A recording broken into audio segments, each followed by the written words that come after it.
할렐루야 감사합니다. 자, 앞 시간에 이어서 우리가 계속해서 4장 맞지 그죠? 4장 26절. 예, 4장 26절 하는 거 다시 한번 봅시다. 예. 4장 26절. 4장이 좀 내용이 깁니다. 이 이제 로마 가톨릭에 대한 이런 교리들을 계속해서 이야기를 하고 있습니다. 자, 봅시다. 그리스도의 은혜만이 죄에 대한 진정한 보속을 제공하며 양심의 평화를 준다. 자, 이게 이제 26절, 27절에서 논해집니다. 여러분들, 죄의 용서와 화해를 로마 가톨릭은 단계적으로 볼까요? 그렇게 보지 않을까요? 그렇죠. 무섭습니다. 이들은요, 이 죄의 용서와 화해를 단계로 봅니다. 단계. 그래서 보면은 왜 고해성사, 그 다음에 용서를 받았지만 부족함이 있으니까 그 다음에 보속으로 나타났잖아요. 이런 3단계를 거쳐야 된다는 거예요. 이런 3단계를 거칠 때에 죄의 용서가 완성이 된다는 겁니다. 참 이렇게 사람들을 올무로 묶어놓는 역할들을 로마 가톨릭 교리가 만들어갈 때에 롬바르트의 그 하나의 가르침이 굉장히 중요하게 작용을 합니다. 자, 봅시다. 26절. 그리스도는 완전한 보속을 제공하셨다. 이미 그리스도가 여러분 완전한 보속을 제공하셨잖아요. 이 보속은 뭔가 하면은 그에 대한 값을 내어놓는 거거든요. 자, 예수님께서 여러분들 어디에서 보속을 내어놓으셨어요? 그렇죠. 예수님께서 십자가에서 이 모든 부분에 대해서 보속을 하셨어요. 그런데 무슨 또 보속이 필요하다는 겁니까? 그래, 이 속에서 이 보속은 인간에 대한 인간의 행위죠. 그죠? 그러니까 예수 그리스도 십자가 플러스 인간의 행위가 곧 우리에게 죄사함 구원이다라는 이 로마 가톨릭의 이 내용들은 펠라기오스의 내용도 있고 우리의 구원론도 있고, 그래서 절반이라는 반 펠라기오스를 또한 학자들이 말하기도 하지만 이 바빙크라든지 이런 신학자들은 그들은 펠라기오스다. 반 펠라기오스가 아니고 그들은 완전히 그냥 펠라기오스다. 그죠? 그들은 이런 하나의 예수님께서 십자가에서 이루신 것을 모든 것에 대한 완성으로 보질 않아요, 여러분들요. 그러니까 그들은 요한복음 19장 30절 이 부분들이 굉장히 중요하다고 그랬죠, 그죠? 다 이뤘다라는 이 말씀을 그들에게는 의미가 없어요. 왜냐하면 인간의 행위 보속이 있어야 되니까. 그래야만이 죄사함이 완성이 된다는 거죠. 그래서 그들은 죄사함이라는 이 용서는 전부 다 단계가 있습니다. 단계. 자, 아래 텍스트 봅시다. 심히 패악한 그들은 죄 용서와 화해는 우리가 세례를 받고 그리스도를 통하여 하나님의 은혜를 받게 되었을 때에 단 한 번 있는 일이며, 그죠? 이게 뭡니까? 원죄에 대한 죄사함. 제가 앞에도 말씀드렸죠. 로마 가톨릭은 원죄와 자범죄를 인정할까 인정하지 않을까.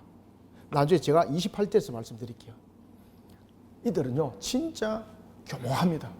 그래서 사람들을 다 꼴무로 매기에 딱 좋아요. 우리는 하나님의 은혜로서 예수 그리스도께서 이루신 것을 우리는 세례를 받고 예수 그리스도 통해서 하나님의 은혜를 받게 됐을 때 단 한 번의 일로서 우리는 용서와 화해가 결정되죠. 그죠? 이거 원죄죠. 세례받은 후에는 보속을 통해서 다시 살아나야 한다고 말한다. 그리고 그리스도 피는 교회의 열쇠에 의해서 나누어지지 않으면 아무 소용이 없다고 말한다. 그러니까 여러분 보십시오. 여기에서 그들도 원죄는 인정해요. 그런데 이 내용들이 전반적 내용들이 이제 우리와 달라요, 여러분들. 그들은 죄 용서와 화해를 단계별로 진행의 결과물로 봐요. 진행의 결과물. 그들은 이 죄사함을 뭐로 보는가 하면은 단계별 진행. 단계별 진행의 결과물로 봐요.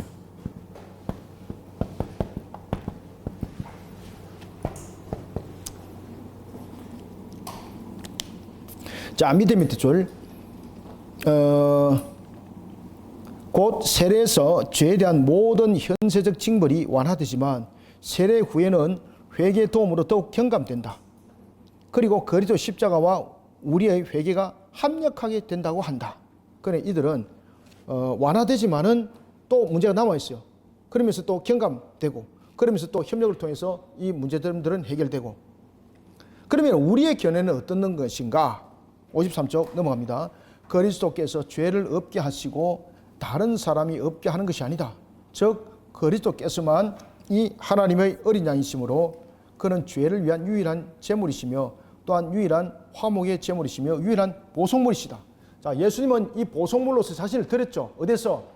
그렇죠. 십자가를 드리셨는데 그 십자가에서 드리신 보속물이 예수님의 입을 통해서도 요한복음 19장 3절 다 이루다 말씀을 주고 있는 거지 않습니까? 그러면은 더 이상 우리의 죄를 해결하는 측면에서는 우리가 할 수 있는 내용들은 없습니다, 여러분들. 그러니까 여기서 다 이뤘다는 것은 모든 부분에서 성취를 이루심인데 로마 가톨릭은 이런 부분에서 무엇을 이야기를 하고 있는가 하면은 부족함을 이야기를 하고 있는 겁니다. 그래서 그들의 보속이라는 것은 결국은 행위의 공로까지 이어져야 된다는 그런 단계. 왜냐하면 그렇게 이 내용들을 이끌어갔을 때에 그들의 조직적 구조가 힘이 있고 그들의 자금 운영이 또 됩니다. 그러니까 결국은 이 속에서 그들이 이런 교리를 만들어냈던 것이 두 가지가 큰 이유가 있는데, 하나는 그들의 하나의 교권주의자들이 이 교권을 장악을 하기 위한 것이고, 두 번째는 나중에 이제 그 뒤에도 나타납니다만 본성이 나타나거든요. 이 속에서 자신들의 진짜 운영이 나타나는 겁니다. 이 사업체입니다, 사업체. 자, 27절 봅시다. 로마 교회의 교리는 그리스도의 영광을 탈취했다. 탈취하며 양심으로부터 확신을 일소한다. 자, 우리는 여기서 두 가지를 먼저 고려해야 한다. 첫 번째, 그리스도의 영광을 완전히 지켜 손상이 없도록 해야 된다. 아시겠습니까? 두 번째, 양심이 죄사함을 받았다는 확신을 얻어 하나님과의 화평을 누려야 한다. 아시겠습니까? 우리의 내용들은 여기에 대해서 확신이 있어야 되는 거예요. 그런데 로마 가톨릭은 여기에 대해서 전부 다 흔들어 버리죠. 자, 이제 그들의 어리석고 흉악한 주장들을 눈앞에 놓고 보자. 놓고 보라. 그들은 처음 죄를 용서받을 때는 하나님의 은혜만 작용하나 그 후에 우리가 타락하면 우리의 행위가 함께 작용해서 두 번째 용서를 얻어야 된다고 한다. 이런 원칙들이 성립한다면 전에 그리스도의 것이라고 하던 기능은 손상됨 없이 여전히 그의 것으로 남아있을까? 남아있지 않다는 겁니다.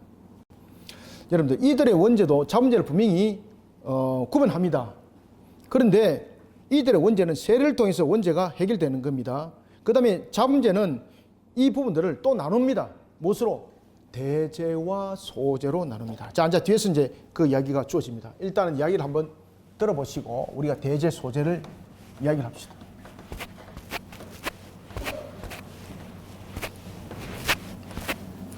이 로마 가톨릭은 그 당시에 하나의 자신들의 이 교권들을 자신들의 중심으로 만들기 위해서 별의별 교리들을 막 만들어내거든요.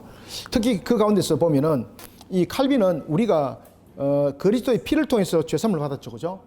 원죄에 대해서. 그런데 이들은 세례를 통해서 원죄가 해결돼요. 분명히 그들도 로마 가톨릭도 죄에 대해서 이야기를 하는데 이 속에서 그들도 원죄와 자문죄에 대해서 이야기해요. 이들은 원죄가 어떻게 해석이 되어지는가 하면 세례를 통해서 원죄가 해결이 돼요. 세례를 통해서. 그러니까 그들은 모든 부분들이 이 행위가 굉장히 강조되는 겁니다. 그런데 우리는 이 세례를 통해서라는 것이 아니고 우리가 예수 그리스도를 믿는 예수 그리스도 피로서 우리는 제사함을 받는 거죠. 예수 그리스도 피로서. 우리는 예수 그리스도 피로서 우리는 제사함을 받는데 이들은 세례를 통해서라는 것을 원죄로 통해서 이야기를 하고 있습니다. 자, 그런가 하면 이들은 자문제는 이제 밑에 보면 28절 나와 있죠. 여러 가지 차이점과 반대 의견을 비관적으로 검토해보자. 28절부터 39절 굉장히 길게 이야기합니다. 자, 그러면은 여기서 분명히 로마 가톨릭도 원죄, 자문제에 대해서 이야기합니다. 그러면 이들은 자문제는 어떻게 하는가? 자문제는 대죄와 소죄로 나눠진다는 거죠. 그러면은 이 대죄는 무엇인가? 대죄는 말 그대로 안에 보면은 어리석음에 대해, 다시 말하면 어떤 죄는 죽을 죄, 용서받지 못할 수 있는 죄, 용서받지 못할 죄, 죽을 죄, 그것을 대죄라는 거죠. 죽을 죄. 그 다음에 이것은 용서받을 수 있는 죄.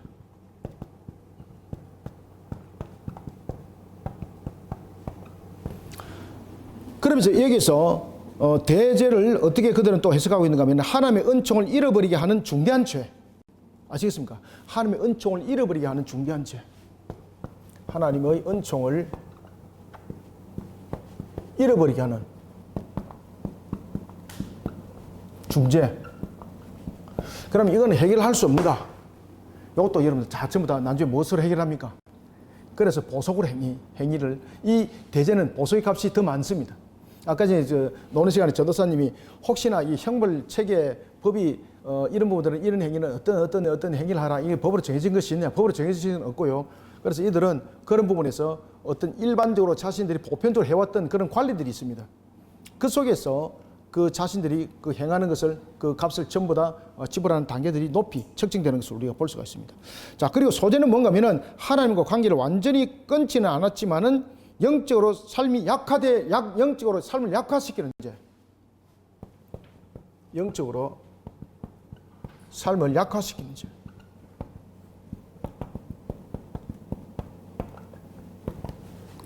자, 이런 죄에 대해서 분명히 이 이야기를 하고 있는데, 그런데 칼빈은 모든 죄는 하나님의 거룩하심을 거스리는 것이 죄거든요.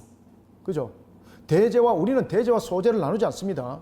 우리는 죄가 뭔가 하면은, 우리가 일반적으로 우리는 죄 그러면은 하나님의 거룩함을 훼손하는 거거든요.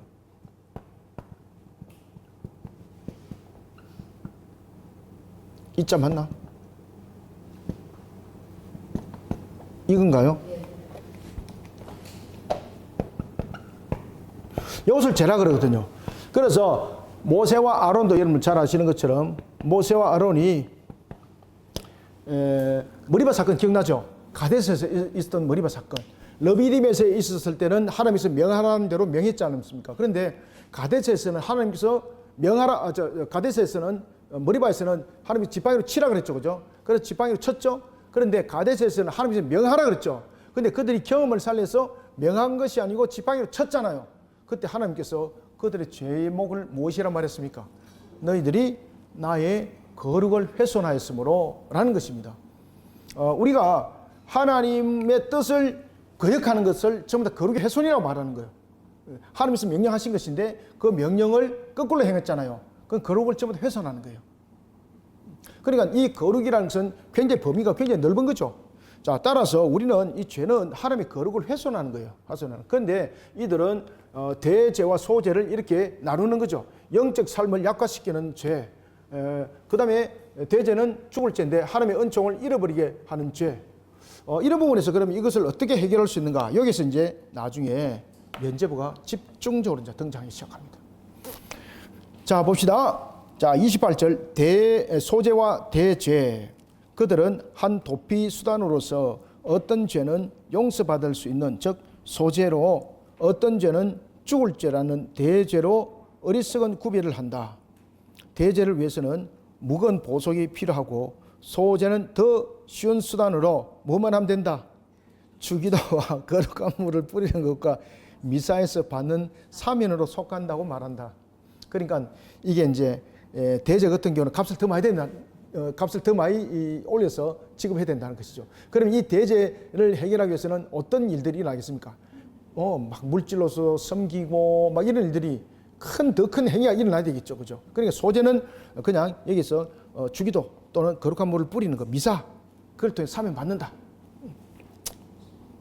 이렇게 그들은 하나님을 우롱하고 있다. 자, 넘어갑시다. 자, 그러면 29 죄의 용서는 벌의 면제가 포함된다는 것인데, 자, 한번 봅시다. 그들은 죄와 벌을 구별하고 있다. 우리도 여러분 죄와 벌을 구별하고 있죠, 그죠? 자, 여기까지만 갔습니다. 그들은 죄와 벌을 구별하고 하나님의 자비에 의해서 죄책이 용서되는 것을 인정하면서도 하나님의 의가 요구하는 벌은 남아 있다고 한다. 아시겠죠? 그래서 앞에 보면은 고해성사, 그 다음에 용서 있는데 부족하다는 거죠. 그렇기 때문에 그 속에서 나타나는 것이 보석이죠. 이제 그들의 이제 단계적 측면 이제 이해가 확실히 되죠, 그죠? 그러므로 보석은 원래 벌을 면제받는 것과 관계된 것이라고 주장한다. 이 얼마나 경박한 짓인가. 그러니까 여러분 베드로전서에도 보면 3장에 보면은 예수님께서 지옥 강에 대해서 그들은 가르치잖아요. 그들은 이제 행위적 측면에서 그 내용들을 전부 다 이야기를 하고 있는 거거든요. 이 부분들도 전부 다 보석적인 부분들의 행위에 대한 부분들을 그들이 이론화했던 부분들, 자신들이 교리를 이론화했던 부분들을 합당화시키기 위해서 그것을 직접 합법으로 설명하는 거예요. 아시겠습니까? 베드로는 그 부분들을 이미 은적 측면에서 십자가에서 이루신 그 승리를 은적 측면에서 표현하는 것이거든요. 얼마나 그것이 큰 승리인지를. 그런데 이것을 이제 직접 합법으로 자신들이 말하고 있는 이런 보석에 대해서, 그 다음에 자신들이 강조하고 있는 연옥세에 관해서 이 부분들을 직접 개입시켜야 되니까 그 구절 이상 좋은 떡밥이 어디 있겠습니까? 그러니까 딱 그냥 그거는 실질적인 사건으로 개입을 딱 시켜버리는 거죠. 그러면서 무슨 이야기를 하는가 하면, 봐라, 교부들도 그렇게 가르쳤다. 교부들도 그렇게 가르쳤습니다. 근데 교부들이 전부 다 그렇게 안 가르쳤습니다. 교부들 중에 일부들이 지옥 강화를 가르친 것이, 이것이 사달이 이제 난 거죠. 이게 이제 잘못된 가르침 속에서 그 부분들이 와전이 된 겁니다. 자, 보겠습니다. 30절, 그리스도의 특별 희생만이 벌과 죄책을 제거할 수 있다. 여러분들, 우리는 여기서 요한복음 19장 30절을 반드시 기억하셔야 됩니다. 요한복음 19장 30절 적어 놓으십시오, 여러분들. 요한복음 19장 30절을 반드시 기억하자. 다 이루었다. 자, 이 내용들이 이미 이룬 것과 그리고 완성되지 못한 것까지 함께 다 말하고 있습니다. 모든 것을 다 이뤘다라는 부분에서는 원죄와 자문죄에 대해서 용서받을 수 있는 그가 이 속에 다 있는 겁니다. 만약에 예수님께서 원죄를 해결하고 자문죄를 해결하지 못했다면 이 다 이뤘다 단어 쓰면 안 되고요. 예수님께서 다시 내려오셔야 됩니다. 원죄는 해결했는데 이 자문죄를 이것도 어찌 해결할 것인가? 여러분들, 원죄 해결은 쉬운데 자문죄 해결은 이거는 보통 문제가 아니잖아요. 그죠? 그래서 십자가에서 이루심이 다 이뤘다는 것은 이것이 바로 올레디 반난여태예요. 모든 것은 이루셨는데 우리에게 모든 것을 이뤘잖아요. 그런데 아직은 아니에요. 우리가 이 땅에 남아있는 동안에. 그렇지만 아직은 아니라는 것은 미완성에 대한 부분들로서 남아있지만 이미 성취는 다 이루심이 값이에요. 그래서 다 이뤘다고 말씀을 하신 거예요. 십자가에서 요한복음 19장 30절 다 이뤘다는 뜻을 아시겠죠, 그죠? 그렇기 때문에 십자가에서 다 이루심이 되기 때문에 우리 자문죄가 용서를 받을 수 있는 거예요. 회개를 했을 때. 만약 십자가에서 원죄만 해결하고 자문죄를 해결하지 못했다면 다 이뤘다 말씀하시면 안 돼요. 우리 자문죄 우리가 해결해야 돼요. 그럼 로마 가톨릭이 이야기하는 말이 맞아요. 그죠? 그래서 보석이 나타나야 되는 거예요. 근데 보석이 거짓말이라는 것은 요한복음 19장 30절을 거부한다는 뜻이에요. 그죠? 이해됐습니까? 나는 만일 우리의 죄에 대한 벌이 여전히 필요하다면 그리스도께서는 우리에게 무엇을 주셨느냐고 묻고자 한다. 와, 이 칼빈이 진짜 이게 참 정확한 이야기입니다. 이거. 그가 나무에 달려, 나무는 어딥니까? 그가 나무에 달려 십자가입니다. 그가 나무에 달려 우리의 모든 죄를, 여기서 모든 죄는 뭐 이미 우리에게 일어났던 자문죄, 원죄, 자문죄를 다 포함하고 있는 부분들입니다. 우리의 모든 죄를 그의 몸에 지셨다고 말할 때에, 이게 이제 베드로전서 2장 24절에 나오는 겁니다. 우리는 그가 우리 죄에 해당한 벌을 받으셨다는 의미로 말하기 때문이다. 즉 그리스도께서 우리를 대신하지 않으셨다면 우리는 죄에 대한 벌을 받았을 것이다. 그러니까 우리의 이미 과거와 현재와 미래에 대한 죄에 대한 부분들이 모든 것이 요한복음 19장 3절에서 말씀하신 것처럼 십자가에서 이루심이 없었다면 우리의 자문죄는 우리가 해결해야 돼요. 우리가 해결해야 돼요. 그래서 모든 부분에 대해서 이미 십자가에서 이루셨는데 로마 가톨릭은 이것을 오히려 거꾸로 해석하고 있다라는 것입니다. 자, 밑으로 쭉 내려가면서 하나, 둘, 셋, 넷, 다섯, 여섯, 일곱째 줄, 우리가 오른쪽 끝에 우리가 그리스도를 통해서 죄책을 면하게 된다면 죄책에서 생기는 벌도 반드시 없어질 것이다. 자, 여러분들, 우리가 인간이 죄로 인하여서 나타났던 부분들이 크게 두 가지죠. 이것도 머릿속에 반드시 인식하면서 외우라 그랬죠, 그죠? 자, 우리의 인간이 죄로 인해서 나타났던 부분에서는 죄책이 있고, 그렇지. 오이면 상태죠, 상태. 죄책으로 통해서는 우리에게 죽음이 이루어졌고, 그래서 우리는 남에서부터 죽음을 향해서 가잖아요.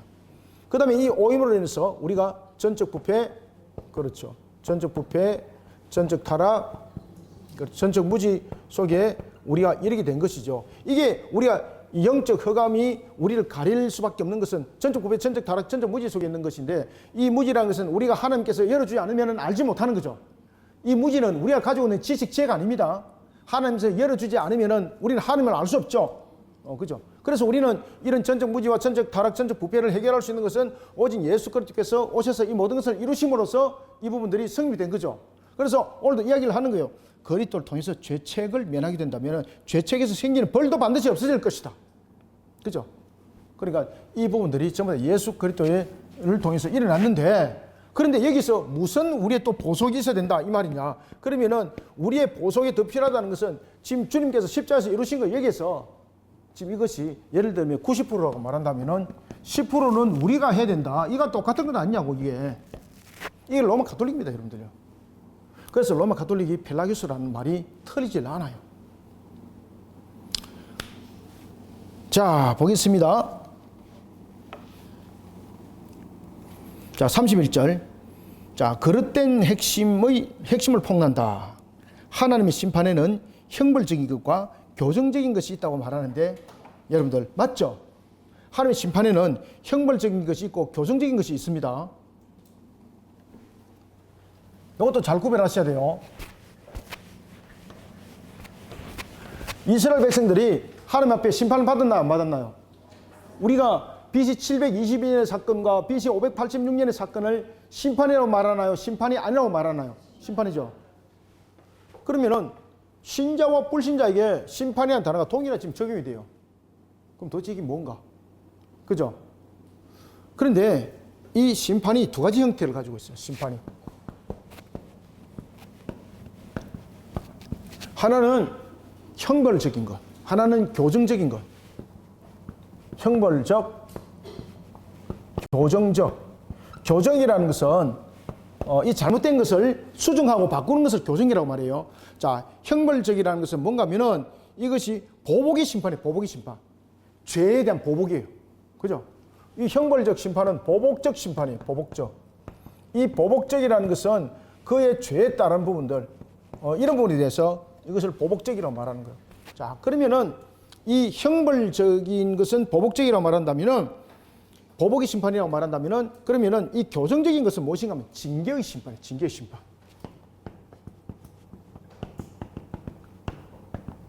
형벌적 심판은 보복적 심판이에요.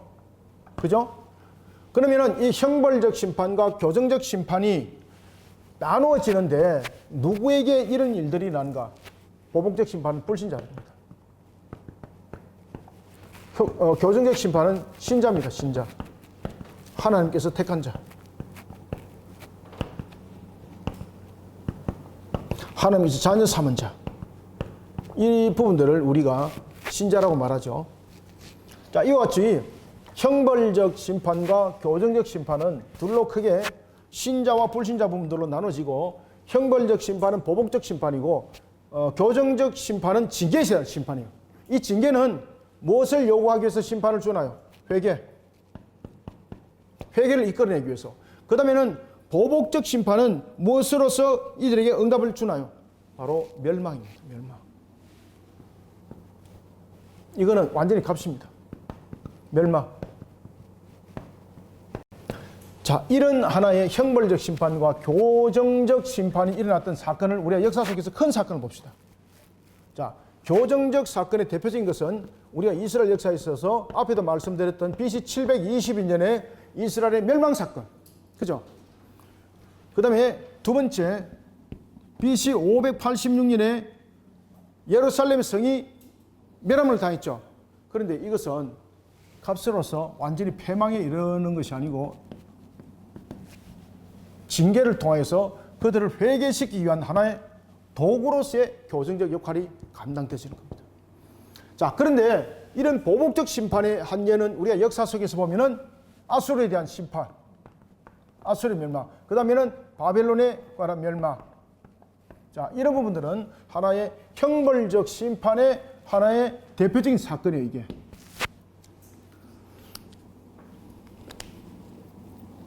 자, 31절 봅시다. 그래서 거릇된 해석을 폭로한다. 하나님의 심판에는 형벌적인 것과 교정적인 것이 있다. 자, 55쪽 봅시다. 하나님의 심판에 두 가지가 있다는 것을 그들이 관찰했다면 다윗에 대한 이 책망에 포함된 벌은 보복과는 훨씬 종류가 다르다는 것을 깨달을 것이다. 자, 여러분들, 다윗에게 행했던 하나님의 심판이 보복적 심판일까요? 징계 심판일까요? 그렇죠, 징계. 쉽게 이해하기 위해서 하나는 보복의 심판, 또는 하나는 징계의 심판이라고 부르겠다. 보복의 심판에 의해서 하나님께서는 그의 원수들에게 복수하신다. 그죠? 이게 멸망의 심판입니다. 멸망의 심판. 바벨론과 아수르 같은 그런 세력들. 자, 밑에 줄 봅시다. 징계의 심판에서는 하나님의 엄하심은 노여움에 이르지 않으면 멸망시키려고 벌하시는 것이 아니다. 따라서 이것은 벌이나 보복이라기보다 무엇입니까? 교정이나 경고다. 자, 여러분들 이 부분에 대해서도 여러분 심판에 대해서 확실하게 가르칠 수 있겠죠, 그죠? 이게 애매하고 오묘한 부분들로 통해서 분별력이 없다 보면은 야, 뭐 이거를 갖다 어떻게 해석해야 될까? 이것을 어떻게 말해야 될까? 이런 하나의 여러분들 오리 무중에 휩쓸릴 수가 있는데 이 부분에서 명확하게 이렇게 심판에는 형벌적 심판과 교정적 심판이 있는데 형벌적 심판은 보복적 심판, 하나의 불신자들에 대한 세력들이죠, 그죠? 교정적 심판은 징계에 대한 심판이고 하나님께서 택한 백성, 자녀 삼은 자, 신자죠. 이들을 무엇하기 위해서? 회개시키기 위해서 이런 교정적 심판이 이루어지고 있다라는 것을 우리에게 정확하게 이야기를 하고 있습니다. 자, 32절 봅시다. 하나님의 보복의 심판. 여러분, 보복의 심판이 뭡니까? 형벌입니다. 형벌. 보복의 심판은 형벌. 자, 그러면은 징계의 심판은 뭡니까? 교정. 딱 이렇게 써놓았어요. 하나님의 보복의 심판과 징계의 심판은 목적이 전혀 다르다. 벌이 보복인 때는 하나님의 저주와 진노가 나타나며 신자들에 대해서는 그런 것을 결코 내리시지 않는다. 그와 반대로 징계가 하나님의 축복이며 그의 사랑을 증거한다는 것은 성경이 가르치는 바와 같다. 주께서 자기의 종들을 엄하게 징계하시지만 죽음에 내어주시지는 않는다. 맞죠, 그죠? 그러므로 그들은 주의 채찍으로 맞은 것이 자기들에게 유익하였고 자기들의 진정한 교육을 촉진시켰다고 고백한다. 그래서 여러분들 보시면은 다윗이 하나님께서 징계를 내릴 때에 세 가지의 도구를 사용하라 그러잖아요. 선택하라 그러잖아요. 그때 다윗이 어디를 선택해요? 하나님부터 직접 징계받는 것을 선택하잖아요. 아시겠습니까? 그러니까 다윗이 아주 영적으로 여러분들 보시면은요, 밝은 사람이에요. 하나님으로부터 징계를 받으면 더 그것이 가열차다는 것을, 더욱더 그것이 힘든다는 걸 알고 있어요, 다윗이. 근데 왜 선택을 했을까요? 그렇죠. 용서와 화해가 뒤따르는 것을 알고 있으니까. 회개하는 자에게. 그래서 남주 다윗이 어떻게 합니까? 그 징계가 끝나지 않았는데 어떻게 하죠? 다윗이 회개하잖아요. 그런데 잘 생각하셔야 돼요. 하나님께서 두 가지 선택을 하라 그랬죠. 그거는 뭔가 하면 끝까지 가야 되는 거예요. 지금 이해됐습니까? 그것은 도망 다니고 이래 하면 되는 거예요. 근데 그 기간이 반드시 가야 되는 거예요. 근데 하나님께서 주시는 징계는 기간이 아니에요. 분명히 고통인데 그것을 자신이 진정하게 회개하여서 돌았으면 이것이 짧아져요. 분명히 제일 가열찬 거거든. 그래서 얼마나 많은 사람들이 예루살렘에서 죽었습니까? 그러나 그가 하나님 앞에 무릎 꿇으면서 진지한 회개를 하죠. 하나님, 죄는 내가 범했는데 왜 백성들이 이러한 고통 속에 놓여져 있습니까? 내가 더 이상 참을 수 없습니다. 치시려면은 나와 내 가족을 치십시오. 이 진지한 회개를 하나님께서 들으시죠. 그리고 어떻게 합니까? 화해, 용서로 안 끝나죠. 어떻게 합니까? 화해하죠. 그래서 여러분들이 잘 아시는 것처럼 타작마당을 주님의 제단을 삼게 하고 그것이 나중에 그렇죠, 성전의 터가 되는. 그러니까 하나님 앞에 두들기 맞아도 하나님께 두들기 맞아야 돼요. 두들기 맞을 때에 미련하면 안 됩니다. 아따 한 패봐라 그래 막 죽이긴 하겠나 이런 배짱을 갖고 있으면 끝까지 갑니다. 여러분들 적시 회개하셔야 돼요. 적시. 아시겠죠? 순간은 강력해요. 적시 회개. 그러니까 다윗에게 보면은 그 답들이 잘 보여요. 그래서 제가 다윗의 시편이나 이런 것들, 그 다음에는 이제 그 사무엘서라든지 이런 것들 잘 읽어보라 그러잖아요, 제가. 그러니까 자신이 받을 수 있는 부분들은 두 가지는 기간이 분명히 가야 돼요. 근데 고통으로 말하면은 세 번째가 제일 많아요. 근데 세 번째는 강력한 고통이 있는데 하나님의 적시 반응이 나타나요. 기간이 아니에요, 그거는. 그랬을 때 그가 진정하게 회개하였을 때 하나님께서 용서, 자비, 회복 이런 부분들이 함께 일어나는 거죠. 자, 마찬가지입니다. 그래서 우리에게 나타나는 것 바로 이와 같이 보복의 심판이 아니고 징계 심판, 교정하기 위해서다. 그러면 교정이 이루어졌으면 그것을 수습한다는 뜻이에요. 이해됐죠? 그죠? 자, 보복의 심판은 끝까지 간다는 이야기예요. 그런데 징계의 심판은 교정이기 때문에 교정이 이루어지면 더 이상 그것은 할 필요가 없다는 뜻이에요. 그래서 다윗이 이 징계 심판에서 하나님의 징계 심판을 받아들이잖아요. 그러니까 즉시 회개하잖아요. 그리고 하나님 즉시 받아들였잖아요. 왜? 교정이 되었으니까. 그죠? 이해됐습니까? 교정이 되었는데도 이거 안 돼. 너 막 계속 좀 돼. 이게 아니에요, 여러분들요. 하나님께서는 징계를 내린 이유가 교정을 위한 건데 이미 교정이 됐는데 징계를 내릴 이유가 뭐가 있습니까? 그죠? 오히려 그 징계가 내림으로 인해서 교정이 잘못될 수가 있는 거잖아요. 딱 멈춰버려 하나님이. 그래서 여러분들은 어떤 일들이 있을 때 어디 안으로 피하라? 항상 하나님 안으로 피하십시오. 고통은 있는데 제일로 빠른 길입니다. 제일로 빠른 길. 어디까지 읽었지?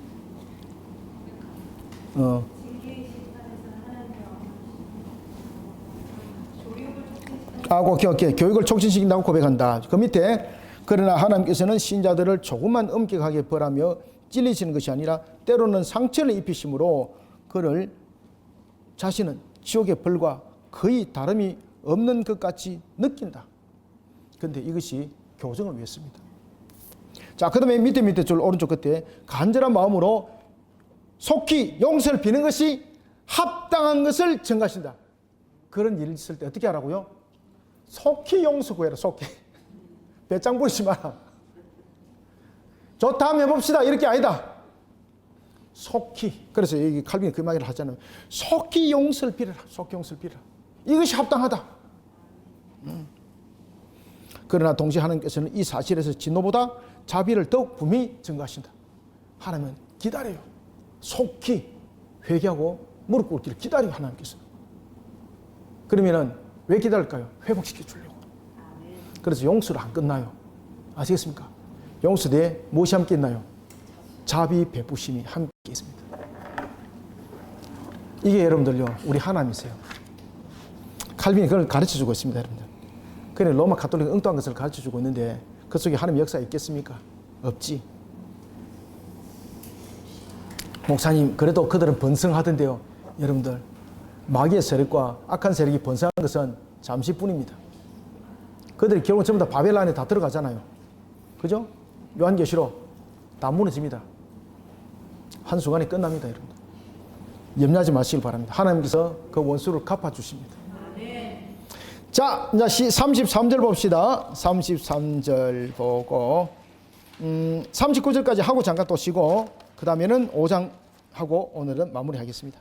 자, 보겠습니다. 자, 죄에 대한 벌의 차이는 악인들과 자녀들은 같나요? 다르나요? 완전히 다릅니다. 죄에 대한 벌은 우리도 죄인이고 불신자도 죄인이고 다 죄인이잖아요. 그런데 이 죄에 대한 벌의 차이가 있습니다. 죄에 대한 벌의 차이.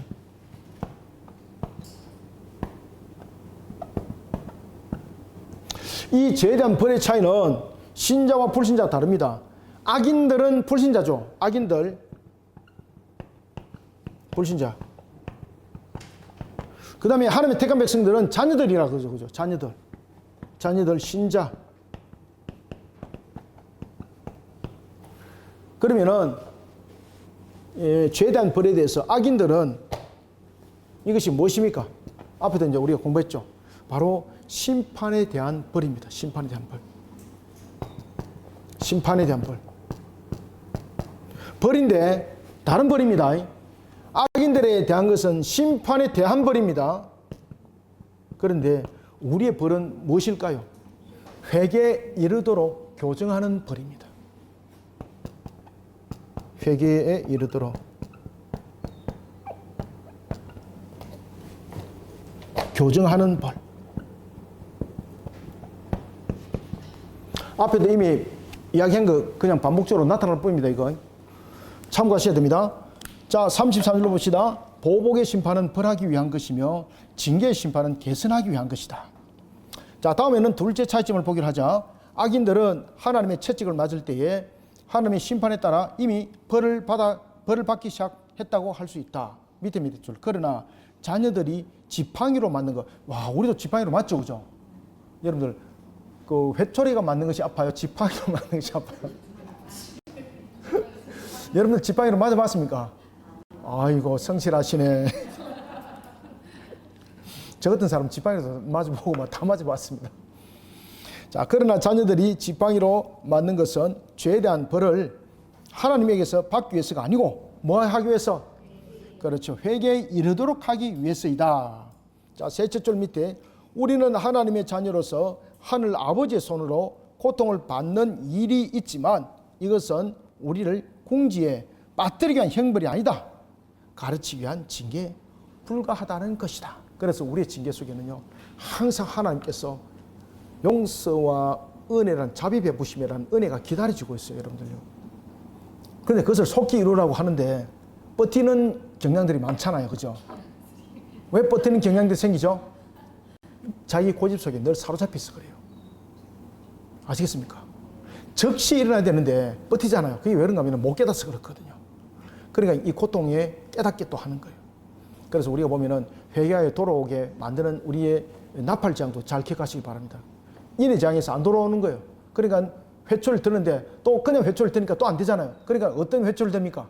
나중에는 화에 대해서 세 가지 화, 5번째 나팔, 6번째 나팔, 7번째 나팔은 화잖아요. 그죠? 42달이 대환란들이 막 일어나고, 그죠? 정갈의 난 같은 것도 막 일어나지 않습니까? 요한계시록에. 그거 왜 그렇습니까? 정갈의 난이라는 것은 엄청난 고통이 그 속에 가해진다는 거거든요. 이게 그냥 해갖고 정신 못 차린다는 거죠. 하나님 백성 가운데 그렇게 완악한 자도 있습니다. 하나님 끝까지 그들을 일으켜서 돌이킨다는 거죠. 거기서 필요한 도구는 바로 이와 같이 보복의 심판이 아니라 무엇입니까? 자녀들을 향한, 그렇죠, 회개에 이르도록 하는 하나의 여기에 교정적 심판이 필요할 수밖에 없다는 거죠. 왜냐하면 우리가 죄악 속에 놓이지 않습니까? 이런 부분에서 필연적인 부분들이다. 자, 봅시다. 34절, 하나님의 징계를 받는 신자는 낭망하지 말라. 낭망하지 마시길 바랍니다. 그렇다 그래서 징계 받는데 휘파람 불고 잔치 벌리고 이게 또 정신병자잖아, 그죠? 혹시 여러분들 하나님으로부터 심판을 당하고 있는데 자, 잔치 벌리자 이런 또 정신 나간 사람 없죠? 무엇이 필요하죠? 즉시 빠른 회개. 그냥 회개가 아니고요, 즉시 빠른 회개가 중요해요. 자, 6번째 줄, 다윗을 계속해서 이야기합니다. 이게 뭔가 하면은 다윗이 성경에서 이 부분을 제일 많이 이야기하고 있잖아요, 그죠? 다윗은 신자가 하나님의 아버지로서의 징계에 의해서 압박보다 도움을 받는다는 것을 가르치려고 징계에 대한 노래를 부른다. 여하여 주의 징벌을 당하며 주의 법으로 교훈하심을 받는 자가 복이 있나니 이런 사람에게는 환난의 날에 벗어나게 하사 악인을 위하여 구덩이를 팔 때까지 평안을 주시리다. 그래서 여러분 보시면 다윗이 고통 가운데서도 보면은 하나님을 원망하지 않잖아요. 오히려 하나님께서 그 값을 주기를 원하잖아요. 그런 참 회개를 속에서 하나님께서는요, 그에게 용서만 준 것이 아니죠. 놀랄 사실은 그의 인생에 뒤엉켜버렸던 그 실타래들 다 풀어서 그냥 아름다운 옷으로 지어 입혔잖아요. 그죠? 그러니까 하나님은요, 우리를 내팽개치질 않아요. 그러니까 우리가 예수 그리스도를 믿어서 구원에 이런 것도 굉장히 중요하지만은 하나님께서 우리를 조명하여서 알게 하신 것도 얼마나 큰 은혜인지 모릅니다. 그래서 우리가 하나님을 바르게 잘 알고 신앙을 하다 보면은, 저도 살아가다 보면 낭망 많이 합니다. 어떨 때 잠도 못 자고 막 이런 일들도 막 있거든요. 낭망하여서. 제가 싱싱한 줄 아십니까? 절대 안 그렇거든요. 절대 안. 막 낭망해서 꼬박 잠을 이틀 잠을 못 잘 때도 있습니다. 그냥 한 2시간 눈을 감고 있다가 그냥 교회에 나와요. 그런 일들이 제가 종종 있습니다. 옛날에는 진짜 성격이 굉장히 예민해가지고 그런 일들이 많았는데 요새는 이제 좀 많이 누구로 들어가가지고 잘 자긴 합니다. 잘 자긴 합니다. 근데 이제 다윗을 통해서 많은 것을 제가 또 배웠잖아요. 그죠? 실수하기도 많이 하는데, 오늘도 우리가 본문에 나타나는 것처럼 하나님께서는 우리에게 주는 압박을 돌아보지 마시고요, 압박을 왜 주는가를 즉시 깨닫고 즉시 빠른 회개가 중요합니다. 좋다, 한번 해보자 이렇게 되면 계속 두들겨 쭉 터집니다.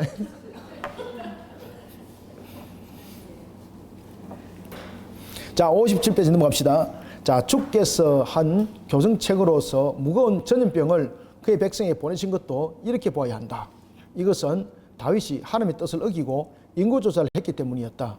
하나님께서는 다윗의 죄책을 그저 용서하셨지만 이런 죄를 벌하는 것이 모든 시대 본을 보여주기 위해서다. 다윗의 교만을 깨기 위해서 합당한 처사라고 보셨어. 다윗을 채찍으로 심히 냉혹하게 징벌했다. 징계했다. 그런데 다윗은 도망가지 않았다. 그죠? 하나님께 무릎 꿇었다. 그러니까 그 무릎 꿇은 그 자리가 바로 하나님께서 성전을 지어주는 틀을 갖다가 은혜로 열어주신 거예요. 자, 밑에 셋째 줄, 우리가 자진해서 고치면, 이게 우리가 뭐 자진해서 스스로 고칠 능력은 없지 않습니까? 그런데 주님께서 우리를 이끌어 주었고, 우리에게 또한 성령께서 이것을 회개하도록 감동 감화를 줘요. 우리가 자진해서 고치면 그 엄격한 처사는 없어질 것이지만 우리는 모든 마음이 굳고 무지하여 징계가 필요하기 때문에 우리의 지극히 현명하신 아버지께서는 모든 사람을, 여기서 누구도 한 사람도 예외 없이, 우리 고진도 사람들 예외가 없다 한 사람도 예외 없이 한 공통된 채찍으로 일평생 훈련하는 것이 적당하다고 보셨다. 우리 일평생 훈련 받습니다. 이게 은혜입니다, 여러분들요. 그래서 왜 하나님께서 우리에게 징계를 줄 때도 피할 길을 주신다 그러잖아요. 그죠? 하나님은요, 우리를 어떤 곳에도 그냥 팽개치질 않아요, 여러분들요. 그러니까 우리가 하나님께서 마치 우리를 던져서 처박히는 겉에도 그냥 하나님, 그냥 매달리면 돼요. 그죠? 부모가 자녀를 이렇게 때로는 책망할 때에 그 자녀가 좋다 한번 해봅시다 막 이라고 막 덤비들고 일하는 자녀 더 두들겨 맞잖아요. 그죠? 여러분 경험 많죠? 다행히. 근데 그냥 부모 다리 붙잡으면 어찌합니까? 부모가 가슴이 메이잖아. 그죠? 그 오히려 부모가 자녀를 부여잡고 울고 이렇게 하지 않습니까? 저는 이렇게 이제 자녀들을 양육하면서 자녀들을 때려본 적이 없는 것 같아요, 저는. 막 말로서는 책망하고 막 혼을 냈는데 손찌검 해본 적은 없는 것 같습니다, 저는. 그래도 이 말로서 여러분들 혼을 내는 것이 얼마나 더 그 뼛속에 사무치는 거 아세요? 우리 아이들 지금도 그 이야기 합니다. 30년이 지났는데 지금도 이야기합니다. 뼈에 사무치죠. 그냥 회초리 때리면 되는데 저는 회초리를 안 들었어요, 평소에. 말로 조져가지고.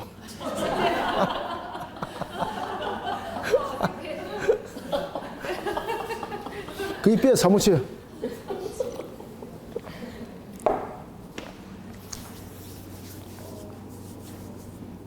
그러니까 제가 또 이제 실수하잖아요. 그럼 우리 아이들도 이제 컸잖아요. 말로서 저를 조집니다. 그럼 저는 굉장히 논리적으로 접근하거든요. 그럼 제가 변명할 것이 없어요. 알았다 그러고 즉시 시정하고 그럽니다. 굉장히 논리적으로 저한테 접근해요. 왜냐하면 제 함부로 접근하면 못 이긴다는 알기 때문에 굉장히 논리적으로 함부로 접근 안 해요. 딱 기회를 봤을 때 확실하게 딱 접근해요. 그럼 저는 꼼짝을 못 해요. 그럼 그 말 듣고 내가 미안하다. 저 그래요. 미안하다. 내가 잘못했다. 자, 봅시다. 우리 57페이지 했죠? 36번 할 차례죠, 그죠? 36절. 자, 36번이 아니고 36절. 자, 벌에 대한 보속으로서의 선행. 다니엘이 느부갓네살 왕에게 관하여 공의를 행함으로써 죄를 속하고 빈민을 공의를 여김으로써 죄악을 속하도록 설득했을 때에 그는 그의 공의와 공의를 하나님께 대한 화해의 제물과 벌에 대한 배상이라고 생각한 것은 아니다.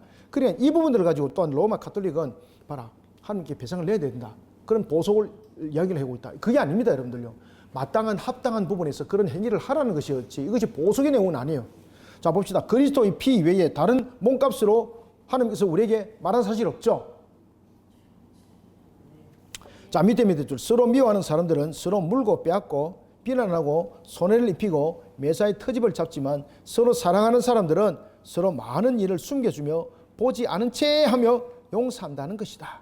그래서 우리의 벌에 대한 보속으로서의 선행은 뭔가 하면은 우리가 마땅히 해야 될 일들입니다. 근데 이것이 보속이 아닙니다. 마땅히 해야 될 일들. 자, 우리가 여러분 이웃을 위해서 사랑을 해야 될 일들. 로마 가톨릭은 보속이거든요. 근데 우리는 마땅히 해야 될 일들입니다. 그죠?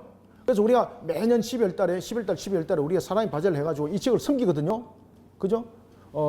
작년에도 우리가 이제 그 라면 그 300박스, 그 다음에 살, 뭐 100포 이렇게 해가지고 섬기거든요. 재작년에는 이제 라면만 400박스. 그러니까, 동장이, 목사님, 살로 좀 해주세요. 이래가지고 계산해 보니까 더 비싸더라고, 이게. 근데 이제 이 지역에, 독거노인도 많고, 그래서 그렇게 좀 섬기달라고. 이 지역이 여러분들 해운대구에서 제일 빈민가입니다. 기초수급자 제일 많습니다. 그 다음에 독거노인들, 그 다음에 왜 그 홀로 가정 있잖아요. 그죠?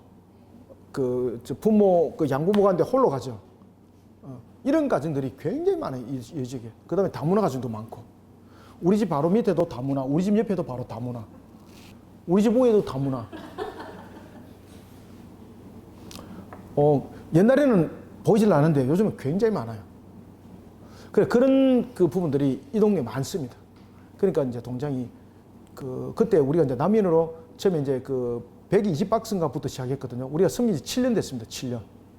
올해 이제 8년째가 9년째인데 왜 이제 이렇게 섬기게 됐는가 하면은 잠깐 그냥 이야기를 드리면은 처음에는 저희들이 이제 키르기스탄에 선교를 했습니다. 저희들이 이제 그 학용품이라든지 이런 것들, 그 다음에 이제 그 헌옷 같은 거 있잖아요. 그죠? 깨끗한 거 이런 것들 해가지고 드라이 해가지고 보냈는데 그래 컨테이너 하나 박스를 얻어가지고 저희 교회만 아니고 여러 교회들이 함께 합쳐서 그렇게 해서 키르기스탄에 선교를 했습니다. 수년 동안에. 그러니까 그 옷 장사, 헌옷 장사하시는 분이 막 저에게 한 트럭씩 주고 막 그랬었습니다. 그리고 저희들 교회는 정말로 좋은 것들을 보이는데 이 함께 했던 교회들 속에서 막 그냥 쓰레기 같은 것들 넣고 음식도 못 먹는 거 넣고 이러다가 이 선교지에서 이 사람들이 자존심이 얼마나 상했겠어요. 그러니까 연락이 온 거예요. 앞으로 보내지 마라고. 그리고 저희들이 이제 못 안았는데 이거 어째 해결할 길이 없잖아요. 그래서 그러면 지역을 섬기자.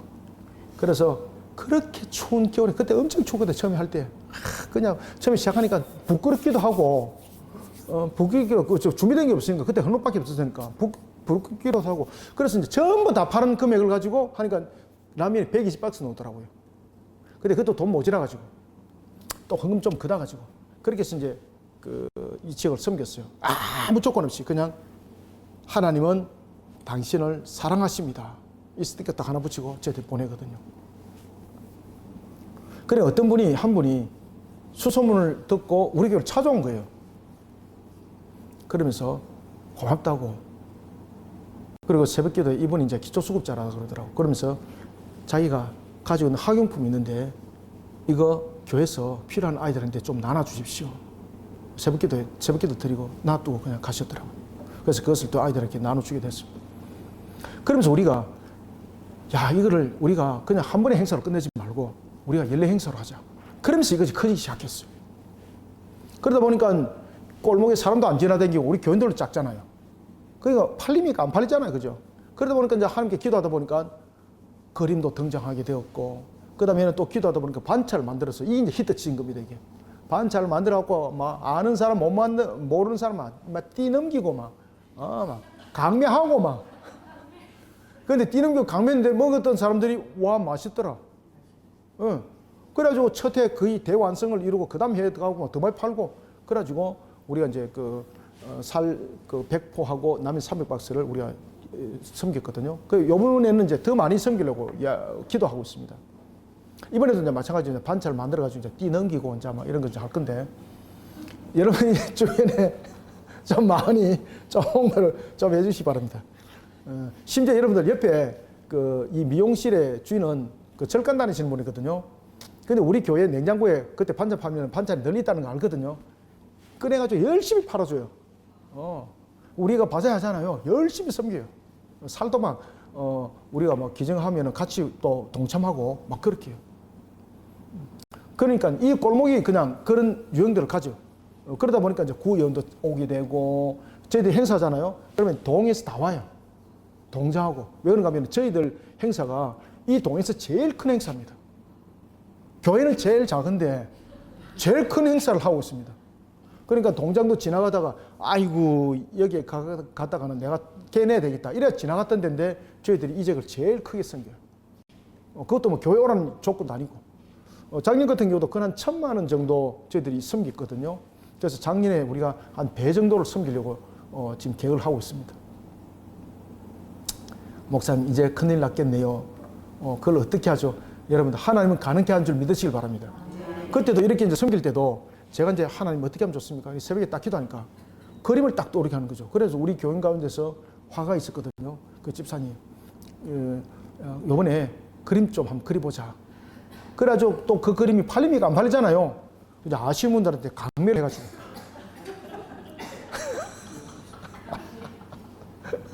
강매를 해가지고 그래 또 팔아가지고 또 기증하고 그리고 또 이제 기도하다가 이제 그림 팔아먹을 사람 한 2년 팔아먹었거든. 그림 팔아먹을 사람 이제 강매고 다 팔리고 얼굴도 안 떠오르고 이제 어쩌면 좋습니까? 갑자기 반찬이 떠오르는 거예요. 그래갖고 제가 사모님한테 맞아 죽을 뻔했습니다. 우리 사모님 보고 새벽기도 마치고 우리 이번에 반찬을 한번 해보자. 그러니까 딱 2마디 3마디도 안 하고 눈이 쫙 빛이 쫙 어둠을 딱 째리는데 이제 말 거느면 이제 맞아 죽는 코스. 그래 또 기도하고 또 이야기했죠. 근데 반찬이 좋을 것 같아. 그러니까 우리 사모님 그러면은 그 농산물 센터에서 그럼 반찬 떼서 한번 팔아보지. 그러면서 이제 권사님하고 둘이서 갔어요. 가서 가격을 알아보니까 떼서 팔면 이익금 하나도 안 남아요. 그래서 와서 결정난 것이 그럼 우리가 만들어서 팔지. 그러니까 제가 속으로 감사하기도 하고 여기서 이제 말 잘못 끝내면은 이제 완전히 이제 엎어지잖아요. 그래서 입 딱 다물고 있으니까 이제 나름대로 이제 준비를 하는데 그래 제가 속으로 진짜 내가 큰 죄를 지었구나. 이거 완전 중노동이거든요. 그리고 저희들 주방 여러분들 가보십시오. 얼마나 열악한지 죽습니다 진짜로. 동네 골목도 거기보다 넓거든요.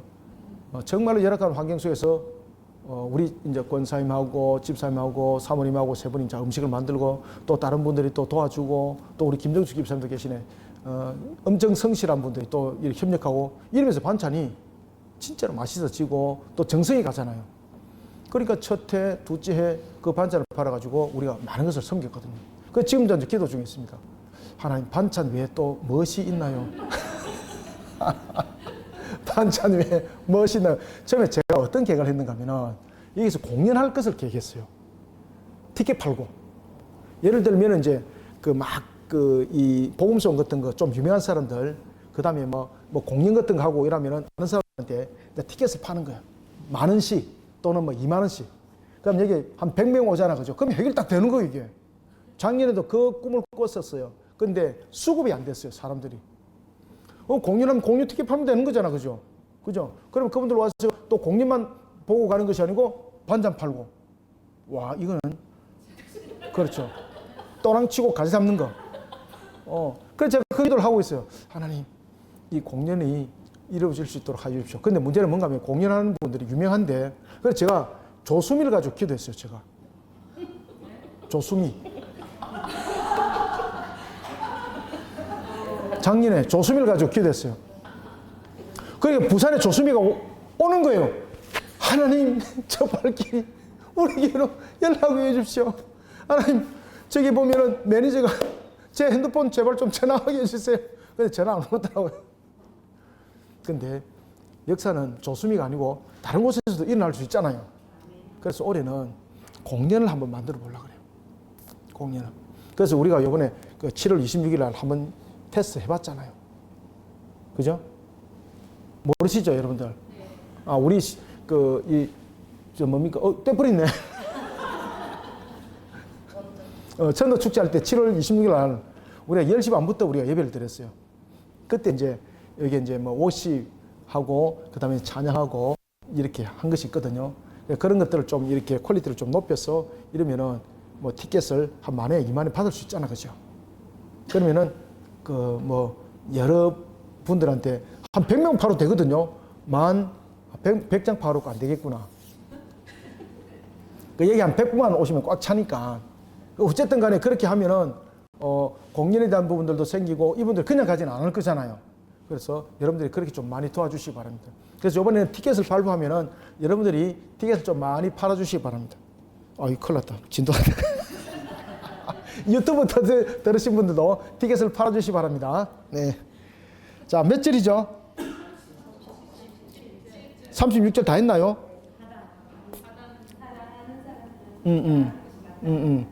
서로 미워하는 사람 다시 한번 읽어봅시다.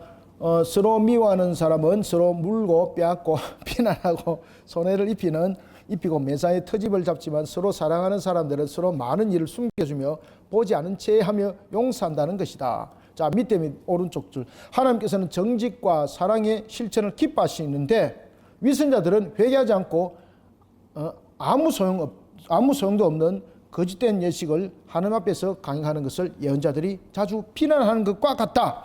자, 37절. 죄인이 했던 여인. 자, 누가복음에 있는 구절에 관해서 우리 보자. 7장 36절부터 50절인데, 자, 이게 무슨 내용입니까? 그 동네에 죄를 지은 여인이, 한 여자가 울면서 예수님께 오죠. 그죠? 바리새인이 식사에 이 여자 초대 안 했죠. 예수님을 초대했죠. 그런데 예수님이 한 식사에 초대받았다는 사실을 알고 바리새인 집에 이 한 여인이, 죄를 지었던 한 여인이 예수님을 찾아와요. 그리고 어떻게 합니까? 그렇지, 예수님 머리 위에 울면서 향유를 뿌려. 향유가 아니라 향유를 뿌려. 자, 그 내용입니다. 자, 누가복음에 있는 구절에 관해서는 주께서 제시하신 비유를 건전한 정신으로 읽는 사람이라면 여기에 대해서 우리에게 싸움을 걸지 않을 것이다. 다음 넘어갑시다. 자, 오른쪽 끝에 셋째 줄. 주께서는 그 여인이 어떻게 용서를 얻었는가에 대해 네 믿음이 너를 구원하였느니라 라고 분명히 증거하셨다. 그러므로 우리는 믿음으로 용서받는다. 믿습니까? 네, 믿음으로 용서받는 거 행위 아니라는 거예요. 그리고 사랑으로 주의 인자하심을 감사하며 증거한다. 자, 38절. 천주교회 교리는 교부들의 권위를 근거로 삼을 수 없다. 자비를 간청하는 데서는 조사가 그친다. 자비를 탄원하는 곳에서는 심판이 진정된다. 자비를 구하는 곳에서는 벌은 용납되지 않는다. 자비가 있는 곳에는 심판이 없으며 자비가 있는 곳에서 받는 대답은 용서된다. 이런 말은 아무리 곡해된다 해도 스콜라 철학자들이 주장과는 결코 부합될 수 없다. 다시 말하면 스콜라 철학자들은 이렇게 주장을 안 한다는 이야기죠. 반대라는 이야기죠. 지은 죄에 대해서 갚는 것이 보석이라고 하는 주장. 이것이 스콜라 학자들의 주장이죠. 지은 죄에 대해서 갚는 것이 보석이라고 하는 주장은 고대도 일반적으로 조소를 받은 것을 알 수 있다. 고대도 조소받았다 이거. 비웃음 받았다는 거죠. 자, 셋째 줄 밑에 그리스도의 육신은 우리의 죄를 위한 유일하고 진정한 희생이다. 자, 39절. 스콜라 학자들은 교부들의 교훈을 부패시킨다. 함께 읽읍시다. 시작. 그들은 대개 보석을 하나님에게 치르는 보상이라고 하지 않고 파문 선교를 받은 사람들이 다시 교회에 들어오고자 할 때에 행하는 일반적 정언이며 그 정언에 의해서 자기들의 회개를 교회에 확정하는 것이라고 했다.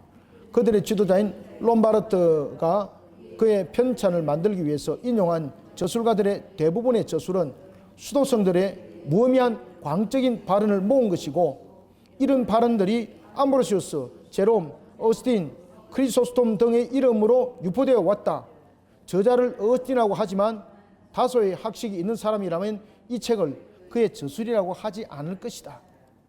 그래서 롬바르트가 12세기에 썼던 이 명제집에 대한 부분들, 그런가 하면은 또한 그 내용들이 이 속된 말로 말하면은 거짓말로서 포장했는데 정말로 어스틴에 대해서 그 내용들을 썼다는데 정말로 어스틴이 그 말 했는가 우리 한번 따져볼래? 이 말입니다. 자, 여기까지 하고 잠깐 쉬고 또 5장에서 만나겠습니다. 감사합니다. 수고하셨습니다.